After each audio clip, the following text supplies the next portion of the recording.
Hi, my name is Lauren, and today I'm starting a series called Why Meghan Matters. And this video series is about Meghan, the Duchess of Sussex, formerly known as Meghan Markle.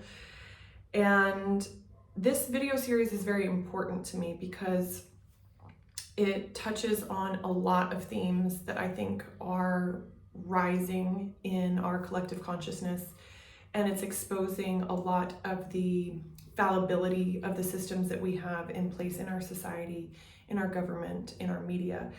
And so first I want to start with why I'm doing this series, and I'm going to start with why personally and then why professionally I think that it was important for me to cover.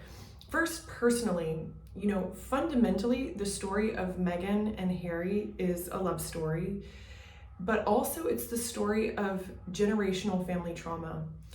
And we have really never in the modern world seen the skirts lifted up on the inner workings of a family's trauma, as well as how they negotiate that trauma. And of course, we're going to talk later about the role of the media and misinformation and disinformation in this process. But for me, as someone who I interact with my own personal trauma on a regular basis, I certainly do it in the work that I do.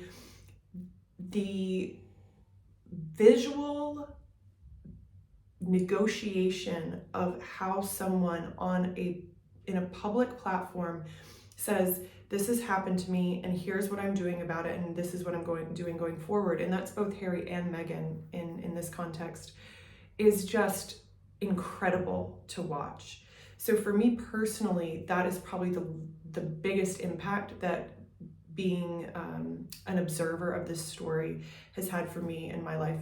It's just something we don't get to see. Usually a lot of our trauma is kept in the shadows and it is secret, and of course that only benefits the abuser. So I have loved, even though we're watching some very painful things take place and painful disclosures, we are also seeing the power of the human spirit and how one person's choice can ripple out and have an impact far, far beyond them. So for me personally, hugely important to see that play out. Now, professionally, why am I putting this out on a YouTube channel?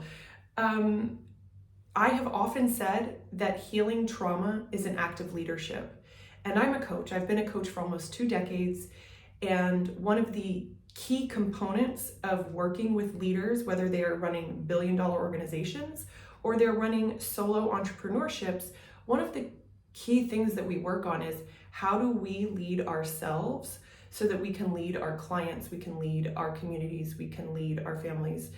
And healing trauma it's not something that is it's not the focus of the work I do, but all of the work that I do with my clients and in my workshops and my writing is about being trauma aware so that we can make new choices that are not just repeating past triggered behavioral patterns that maybe are undesirable and also cause degenerative problems in our lives, in our businesses, in our communities.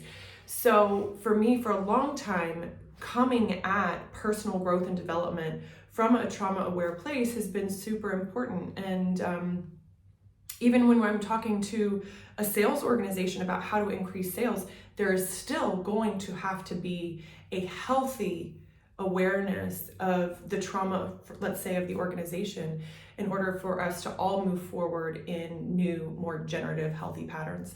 So the tentacles of conditioning, the tentacles of reactivity, the tentacles of being triggered, the tentacles of trauma are far-reaching and insidious and can grow in strength and size and power.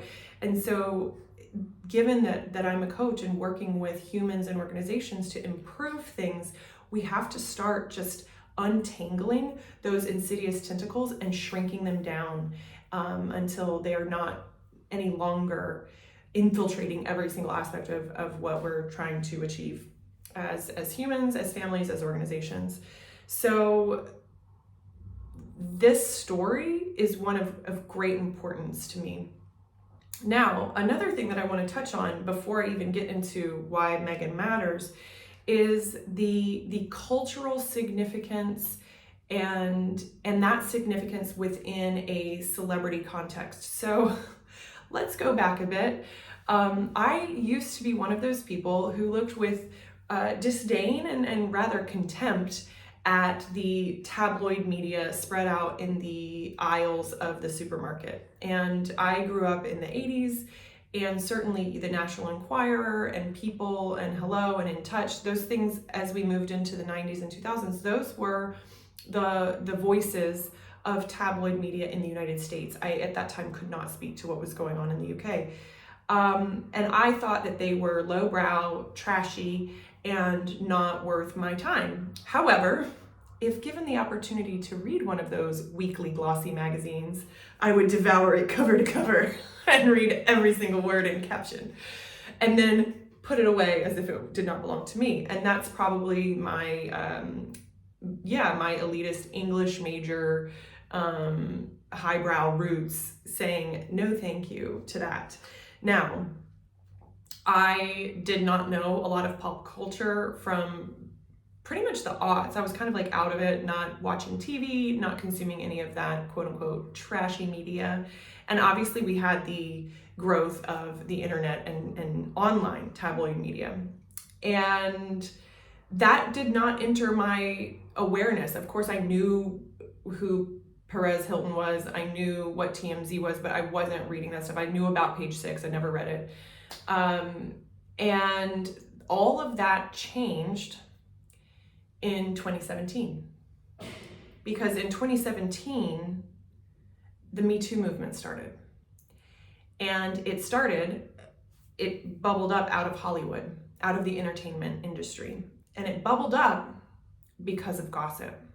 It bubbled up because all of the whisperings that had gone on for decades about the villainous predators who were making Hollywood just their hunting grounds, finally, those whispers were starting to be heard.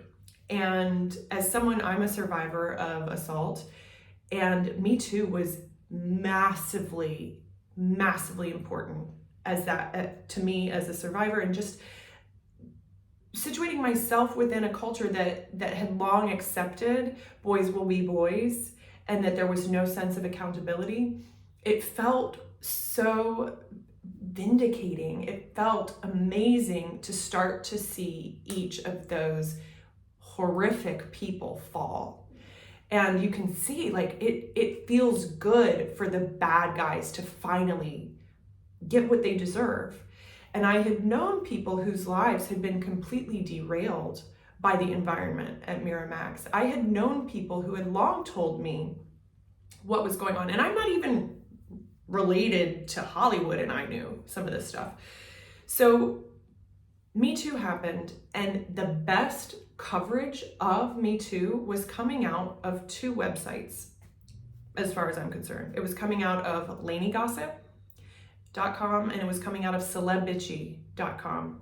And so I started reading those websites daily for news of what was happening and news that was breaking. And I also loved their commentary because their business is covering the business of celebrity and the business of entertainment. And so for people who think that that is fluff, or think that that is lowbrow, or think that that is trash, what became obvious to me was that, number one, that coverage of the business of marketing and celebrity and PR is largely driven by women, and things that are women focused have often been denigrated as low class, lowbrow. See, please, for an example, chick lit. So of course those outlets were not regarded as quote unquote, news outlets. However, like I said, the commentary was fascinating. And then it sort of opened this door to me of the importance of gossip in holding people accountable, especially when we have imbalances of power.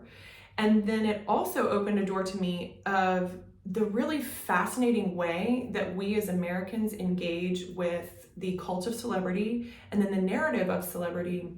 And what are we talking about when we're talking about celebrity? We're really talking about power. And Americans have a love affair with power. And these two websites were coming at that system of power within entertainment, music, Hollywood publishing, and looking at it with a gimlet eye. And that for me was really, really fascinating and wonderful. So I started my journey in being interested in what I previously deemed, trash and not worth my time during 2017 in the Me Too movement. And then it grew.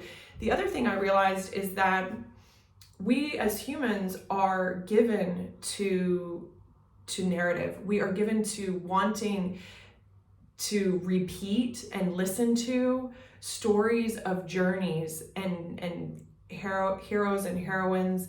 We crave these stories of being up and then being down and then being up again. We crave stories of winners.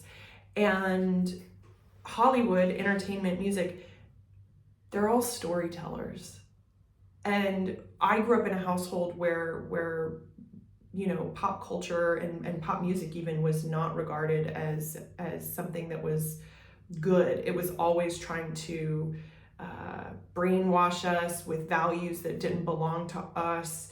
And I have a much different perspective now. I see it as artists trying to tell stories, of course, but also it's really about telling the story of being human.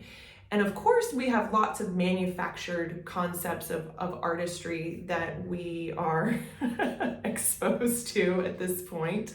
We've seen that.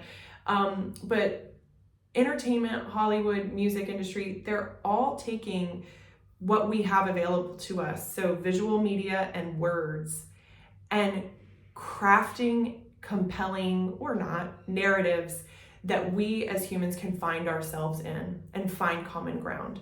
And so for that reason, I will no longer denigrate what Hollywood is doing or what the music industry is doing, because you can always find people who are just creatively putting together the tools at their disposal to try to touch something universal in the human soul. That said, around those industries, we have great systems of power and hierarchy, and those, and also money, right? There's so much money to be made. And so there are other forces at work. And this story of Meghan, and then also obviously her spouse, Harry, the story of Meghan is touching on so many of these systems of power. And I just want to say, and I'm going to finish this particular video with this intro of why this matters to me, why it matters to me professionally, and then the incredible influence that the media industries, music, movie, books, the incredible influence that they hold in our culture and in the world culture, and that these are powerful juggernauts, whether you choose to see them that way or not. And then the system that then tells us how to think about these powerful juggernauts of culture. So how we think about them is the business of PR. It's the business of finessing the storyline. So we have the stories, the art, the artifact, and then we have the story around what is happening, and then the commentary beyond that. So we have these multiple layers that are working together or at odds, and then we find ourselves, the bystanders or the consumer, the public, we find ourselves going, okay, well, how do I relate to this, and how does this impact me? Does it have an impact on me? And what do I want to bring to this narrative or this trend or this art, and how do I parse it through my own personal lens? So all that to say, the story of Meghan is a story of many, many layers. bottom line, the story of one woman who has spent her life working in an industry, entertainment, but also working in philanthropical endeavors, who made a choice to get married to someone that challenged the systems that were established and challenged the power that had already been consolidated in those systems. So fundamentally, Meghan and her existence and her choices have destabilized existing systems that have consolidated power in the hands of few. And that is why she matters, because she has managed as one person to destabilize a whole slew of systems that we are going to talk about in the next video.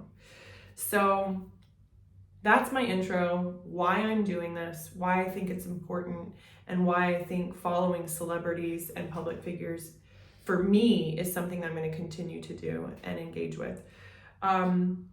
Let's dive into those systems of power that Meghan has started to destabilize in the next video. Peace.